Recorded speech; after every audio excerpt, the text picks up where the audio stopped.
मित्रों, आईपीएल 2026 का रोमांचक आगाज हो चुका है और अब बारी है एक बेहद दिलचस्प मुकाबले की, जहां चेन्नई और राजस्थान की टीमें आमने सामने उतरने वाली हैं। इस बड़े मुकाबले को लेकर फैंस के बीच जबरदस्त उत्साह बना हुआ है, क्योंकि दोनों ही टीमें जीत के साथ अपने अभियान की शुरुआत करना चाहेंगी। लेकिन इसी बीच चेन्नई के कप्तान ऋतुराज गायकवाड़ ने एक ऐसी फाइनल प्लेइंग 11 तैयार कर दी है जिसने मुकाबले से पहले ही राजस्थान के खेमे में हलचल बढ़ा दी है। खबरों के मुताबिक इस अहम मैच के लिए टीम चयन में अनुभवी खिलाड़ी संजू सैमसन से भी सलाह मशविरा किया गया और उसके बाद चेन्नई ने अपने सबसे मजबूत और खतरनाक 11 खिलाड़ियों पर मुहर लगा दी है। जी हां मित्रों, चेन्नई की टीम आईपीएल 2026 में अपना पहला मुकाबला राजस्थान के खिलाफ खेलने जा रही है और इस मैच को जीतकर अपने सफर की शानदार शुरुआत करने के इरादे से टीम मैनेजमेंट ने कोई भी कमी नहीं छोड़ी है। कप्तान ऋतुराज गायकवाड़ ने अनुभव, आक्रामकता और संतुलन को ध्यान में रखते हुए ऐसे खिलाड़ियों को मौका दिया है जो अकेले दम पर मैच का रुख पलटने की क्षमता रखते हैं। यही वजह है कि इस मुकाबले से पहले ही क्रिकेट प्रेमियों के बीच चेन्नई की इस संभावित टीम को लेकर काफी चर्चा शुरू हो चुकी है। अब सबसे बड़ा सवाल यही है कि आखिर राजस्थान के मजबूत रजवाड़ों को चुनौती देने के लिए चेन्नई की तरफ से किन खिलाड़ियों को मौका दिया गया है और कैसी रहने वाली है राजस्थान के खिलाफ चेन्नई की फाइनल टीम। कौन करेगा ओपनिंग, किस पर होगी मिडिल ऑर्डर की जिम्मेदारी और किन गेंदबाजों को सौंपी जाएगी राजस्थान के बल्लेबाजों को रोकने की कमान। इन सभी सवालों का जवाब आपको इस वीडियो में मिलने वाला है, इसलिए इस वीडियो को अंत तक जरूर देखिए, क्योंकि आगे हम आपको चेन्नई की पूरी संभावित प्लेइंग 11 और उससे जुड़ी हर बड़ी अपडेट विस्तार से बताने वाले हैं। और हां मित्रों, अगर आप भी चाहते हैं कि चेन्नई की टीम इस बार आईपीएल का खिताब अपने नाम करे तो इस वीडियो को एक लाइक जरूर कीजिए। मित्रों, जैसा कि आप सभी जानते हैं कि आईपीएल महाकुंभ की धमाकेदार शुरुआत हो चुकी है, जहां बेंगलोर की टीम ने हैदराबाद को हराकर अपने अभियान का शानदार आगाज कर दिया है। लेकिन मित्रों, बेंगलोर और हैदराबाद के इस मुकाबले के बाद अब क्रिकेट प्रेमियों की निगाहें टिक चुकी हैं एक और बड़े और हाई वोल्टेज मुकाबले पर, और वह मुकाबला है चेन्नई और राजस्थान के बीच होने वाला महामुकाबला। जी हां मित्रों, यह मुकाबला सिर्फ दो टीमों के बीच की टक्कर नहीं, बल्कि दो मजबूत इरादों, दो संतुलित स्क्वाड और दो शानदार कप्तानों की सीधी भिड़ंत होने वाली है। आपको बता दें कि दोनों ही टीमों के बीच यह रोमांचक मुकाबला 30 मार्च यानी कल शाम 7 बजे से खेला जाएगा। ऐसे में फैंस के बीच इस मैच को लेकर उत्साह अपने चरम पर पहुंच चुका है और इसकी सबसे बड़ी वजह यह है कि चेन्नई और राजस्थान दोनों ही टीमों के पास इस समय ऐसे खिलाड़ी मौजूद हैं जो अपने दम पर मैच का रुख बदलने की ताकत रखते हैं। बल्लेबाजी हो, गेंदबाजी हो या फिर ऑलराउंड प्रदर्शन, दोनों ही टीमों के पास एक से बढ़कर एक मैच विनर खिलाड़ी शामिल हैं जो जीत के लिए मैदान पर अपना सब कुछ झोंक देने को तैयार हैं। वैसे भी मित्रों, अगर आईपीएल इतिहास पर नजर डाली जाए तो जब जब ये दोनों टीमें आमने सामने आई हैं, तब तब दर्शकों को जबरदस्त रोमांच और कांटे की टक्कर देखने को मिली है। इन दोनों टीमों के बीच मुकाबले अक्सर आखिरी ओवर तक जाते हैं और यही वजह है कि इस मैच को लेकर फैंस की उत्सुकता और भी ज्यादा बढ़ चुकी है।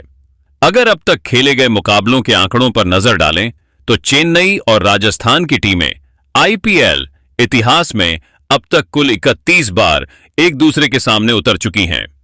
इनमें चेन्नई की टीम ने 16 मुकाबलों में जीत दर्ज की है, जबकि राजस्थान की टीम ने भी 15 मैचों में शानदार फतह हासिल की है। यानी साफ तौर पर देखा जाए तो आंकड़े यह गवाही दे रहे हैं कि चेन्नई के लिए राजस्थान के रजवाड़ों को हराना बिल्कुल भी आसान नहीं होने वाला। और यही बात चेन्नई के कप्तान ऋतुराज गायकवाड़ भी अच्छी तरह समझते हैं। शायद यही कारण है कि इस बड़े मुकाबले की शुरुआत से पहले ऋतुराज गायकवाड़ ने अनुभवी सोच और बेहतर संतुलन के साथ एक बेहद मजबूत टीम तैयार की है।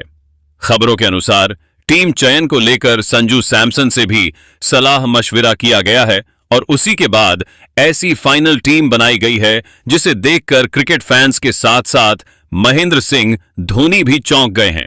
अब सबसे बड़ा सवाल यही है कि आखिरकार ऋतुराज गायकवाड़ और संजू सैमसन ने मिलकर किन किन खिलाड़ियों को इस बड़े मुकाबले के लिए टीम में शामिल किया है।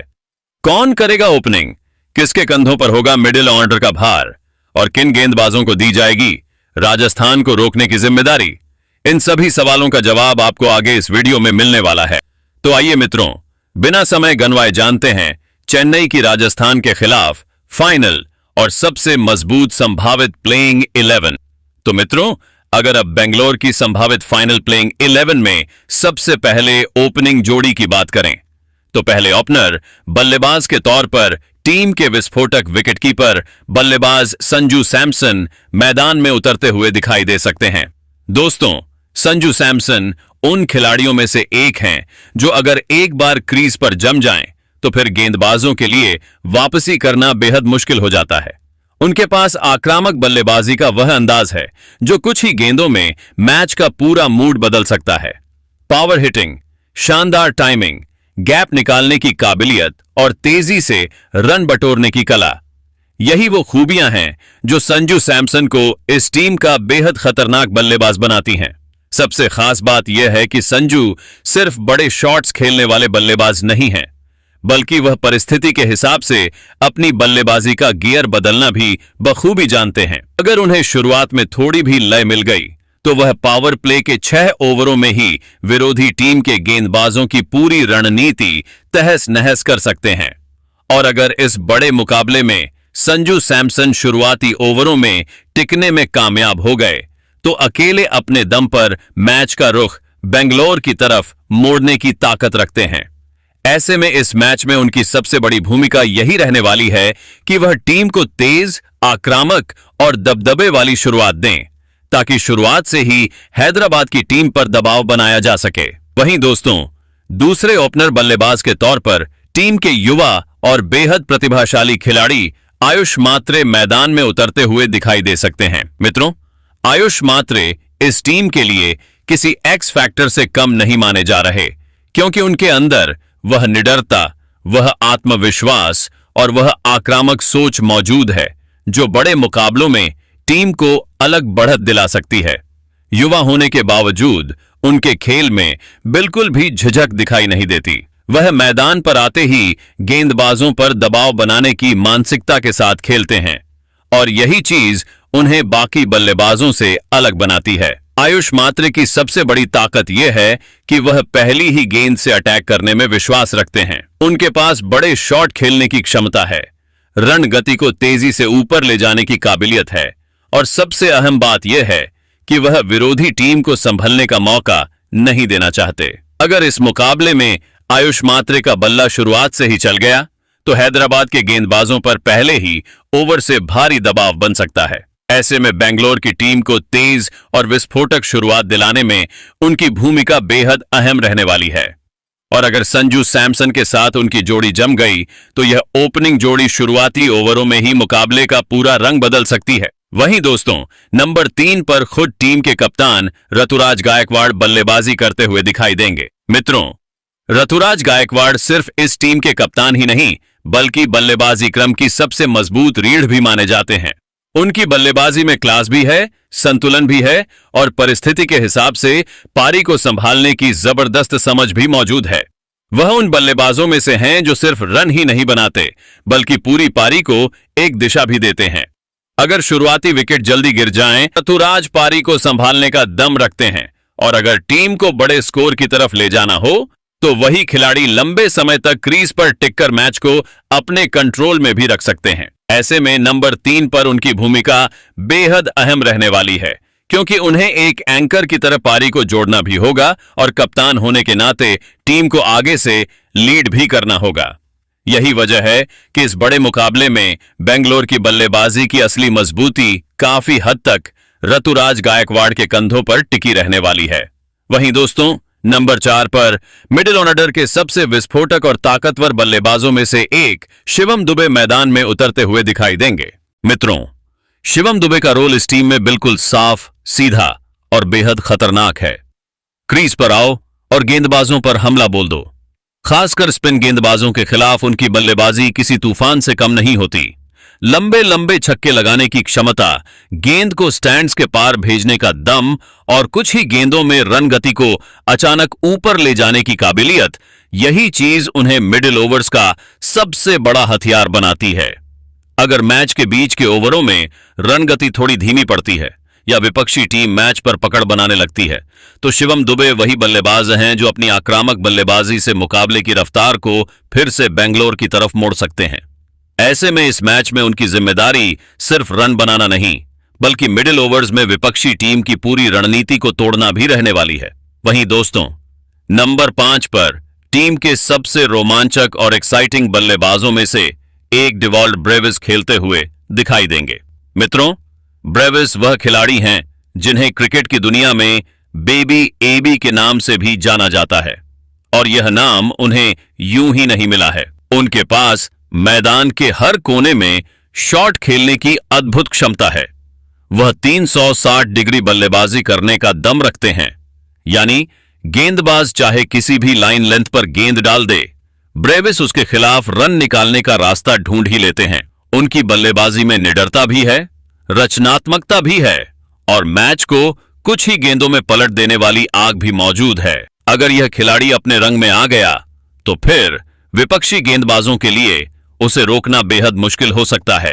खासकर आखिरी ओवरों में तेजी से रन बटोरने, मैच को फिनिश करने और दबाव के पलों में बड़े शॉट निकालने की उनकी क्षमता इस टीम के लिए किसी बड़े हथियार से कम नहीं है। ऐसे में नंबर 5 पर ब्रेविस का नाम इस टीम की बल्लेबाजी को और भी ज्यादा खतरनाक, संतुलित और मैच जिताऊ बनाता है। वहीं दोस्तों, नंबर 6 पर सरफराज खान खेलते हुए दिखाई दे सकते हैं। मित्रों, मीडिया रिपोर्ट्स की माने तो टीम के अनुभवी दिग्गज MS धोनी शुरुआती कुछ मुकाबलों में टीम का हिस्सा नहीं रह सकते, और अगर ऐसा होता है तो उनकी जगह मध्य क्रम में सरफराज खान को मौका दिया जाना लगभग तय माना जा रहा है। अब अगर सरफराज खान की बात करें तो वह उन बल्लेबाजों में से हैं जो दबाव की परिस्थिति में भी घबराते नहीं, बल्कि हालात को समझते हुए अपनी बल्लेबाजी से टीम को संभालने का दम रखते हैं। उनके पास क्रीज पर टिककर पारी को स्थिर करने की क्षमता भी है और जरूरत पड़ने पर अचानक गियर बदलकर बड़े शॉट लगाने की ताकत भी मौजूद है। ऐसे में अगर शुरुआती या मिडिल ओवर्स में टीम थोड़ा दबाव महसूस करती है तो सरफराज खान वही खिलाड़ी बन सकते हैं जो पारी को बिखरने से बचाकर दोबारा सही दिशा में ले जाएं। यानी नंबर 6 पर उनका रोल सिर्फ बल्लेबाजी करना नहीं, बल्कि टीम की पारी को मजबूती देना और मुश्किल समय में मैच को संभालना भी रहने वाला है। वहीं दोस्तों, नंबर 7 पर बल्लेबाज कार्तिक शर्मा मैदान में उतरते हुए दिखाई देंगे। मित्रों, कार्तिक शर्मा भले ही उन खिलाड़ियों में शामिल न हो जिनका नाम हर बार सुर्खियों में रहता है, लेकिन ऐसे खिलाड़ी ही अक्सर बड़े मुकाबलों में सबसे ज्यादा असर छोड़ जाते हैं। वह टीम के साइलेंट परफॉर्मर माने जाते हैं, यानी बिना ज्यादा शोर किए सही समय पर आकर टीम के लिए बेहद अहम योगदान देने वाले खिलाड़ी। कार्तिक शर्मा की सबसे बड़ी खासियत यह है कि वह परिस्थिति के हिसाब से बल्लेबाजी कर सकते हैं। अगर टीम को स्थिरता चाहिए तो वह पारी को संभाल सकते हैं, और अगर आखिरी ओवरों में तेजी से रन चाहिए हों तो वह अपने शॉट से रन गति को ऊपर भी ले जा सकते हैं। ऐसे खिलाड़ी किसी भी मजबूत प्लेइंग 11 को बैलेंस देते हैं, और बड़े मैचों में यही बैलेंस कई बार जीत और हार का सबसे बड़ा अंतर बन जाता है। ऐसे में नंबर 7 पर कार्तिक शर्मा की मौजूदगी टीम को और ज्यादा मजबूत और उपयोगी बनाती हुई नजर आती है। वहीं दोस्तों, नंबर 8 पर ऑलराउंडर प्रशांत वीर खेलते हुए दिखाई देंगे। मित्रों, प्रशांत वीर इस टीम के उन खिलाड़ियों में से हैं जो सिर्फ एक विभाग में नहीं, बल्कि बल्ले और गेंद दोनों से टीम को मजबूती देने का दम रखते हैं। और आज के T20 क्रिकेट में ऐसे खिलाड़ी किसी सोने से कम नहीं माने जाते। बल्लेबाजी की बात करें तो वह निचले क्रम में आकर तेजी से रन बटोर सकते हैं, बड़े शॉट खेल सकते हैं और टीम को आखिरी ओवरों में जरूरी बूस्ट देने का काम कर सकते हैं। वहीं गेंदबाजी में भी उनके पास विकेट निकालने की काबिलियत है, जो कप्तान के लिए एक बहुत बड़ा प्लस पॉइंट बन जाती है। ऐसे खिलाड़ी टीम को सिर्फ एक अतिरिक्त विकल्प नहीं देते, बल्कि पूरी प्लेइंग 11 को गहराई और संतुलन भी प्रदान करते हैं। वहीं दोस्तों, नंबर 9 पर स्पिन ऑलराउंडर अखिल हुसैन मैदान में उतरते हुए दिखाई देंगे। अखिल हुसैन उन खिलाड़ियों में से हैं जो भले ही बहुत ज्यादा चर्चा में न रहते हों, लेकिन मैदान पर उनका असर कई बार बेहद बड़ा साबित होता है। वह एक बहुत ही समझदार, शांत और स्मार्ट क्रिकेटर माने जाते हैं, जो अपने खेल को परिस्थितियों के हिसाब से ढालना अच्छी तरह जानते हैं। गेंदबाजी में उनकी सबसे बड़ी ताकत है किफायती स्पेल डालना, बल्लेबाजों को खुलकर खेलने का मौका न देना और मिडिल ओवर्स में रन गति पर ब्रेक लगाना। टी20 क्रिकेट में मिडिल ओवर्स अक्सर मैच का टर्निंग पॉइंट साबित होते हैं और ऐसे समय में अखिल हुसैन जैसे गेंदबाज विपक्षी टीम की लय पूरी तरह बिगाड़ सकते हैं। इतना ही नहीं, निचले क्रम में वह बल्ले से भी उपयोगी रन जोड़ने की क्षमता रखते हैं, जो टीम के लिए बोनस साबित हो सकती है। ऐसे में नंबर 9 पर उनका खेलना बेंगलोर की टीम को स्पिन, नियंत्रण और गहराई तीनों चीजें एक साथ देता हुआ दिखाई देता है। वहीं दोस्तों, नंबर 10 पर टीम के रहस्यमयी स्पिनर नूर अहमद खेलते हुए दिखाई देंगे। मित्रों, नूर अहमद उन गेंदबाजों में से हैं जो अपनी फिरकी, टर्न और शानदार वेरिएशन के दम पर किसी भी बल्लेबाज की लय को पूरी तरह बिगाड़ने का दम रखते हैं। जैसे तेज फॉर्मेट में ऐसे स्पिनर किसी भी टीम के लिए बहुत बड़ा हथियार साबित होते हैं, क्योंकि यह सिर्फ रन रोकते ही नहीं, बल्कि बीच के ओवरों में मैच का रुख पलट देने वाले विकेट भी निकालते हैं। नूर अहमद की सबसे बड़ी ताकत यह है कि बल्लेबाज अक्सर उनकी गेंदों को पढ़ नहीं पाते और यही चीज उन्हें और भी ज्यादा खतरनाक बनाती है। ऐसे में इस बड़े मुकाबले में मिडिल ओवर्स के दौरान विपक्षी टीम पर शिकंजा कसने और अहम विकेट निकालने की सबसे बड़ी जिम्मेदारी काफी हद तक नूर अहमद के कंधों पर रहने वाली है। अगर वह अपने रंग में दिखे तो सामने वाली टीम की पूरी बल्लेबाजी लाइनअप हिल सकती है। वहीं दोस्तों, आखिरी यानी नंबर 11 पर तेज गेंदबाज खलील अहमद मैदान में उतरते हुए दिखाई देंगे। खलील अहमद इस टीम के लिए नई गेंद के साथ बेहद अहम हथियार साबित हो सकते हैं। उनकी गेंदबाजी की सबसे बड़ी खासियत है शुरुआती ओवरों में स्विंग हासिल करना, बल्लेबाजों को खुलकर खेलने का मौका न देना और पावर प्ले में विकेट निकालकर विपक्षी टीम पर शुरुआत से ही दबाव बना देना। टी20 क्रिकेट में अगर कोई गेंदबाज शुरुआती ओवरों में विकेट निकाल देता है तो मैच का पूरा संतुलन उसी समय बदल सकता है और खलील अहमद में यह क्षमता भरपूर मौजूद है।